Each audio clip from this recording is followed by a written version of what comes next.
আরে গাড়িটা তো সেই লাগছে। ও বাবা, কত মোটা চাকা, ট্রাক্টরের মতো চাকা। তুই এই গাড়ি কিনতে গেলি কি জন্য বে? পালসার নিতি, ঢাড়া করে চালিয়ে বেড়াতি। তুই এই গাড়ি কিনতে গেলি কেন? তুই এক্সট্রা কিনতি। দে একটু চালিয়ে দেখি। দে তোরটাও চালিয়ে দেখি।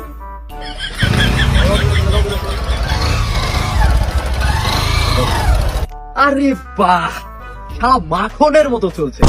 শালা আগে জানলে এটাই কিনতাম। আরে বাহ, মাটি কামড়িয়ে যাচ্ছে। আগে জানলে তো এটাই কিনতাম। আরে কি কিনেছিস এটা? হ্যাঁ, চারিদিকে প্লাস্টিক, চারি ছাত্রীরা চালায় এই গাড়ি। হ্যাঁ, বেঁচে দেখা।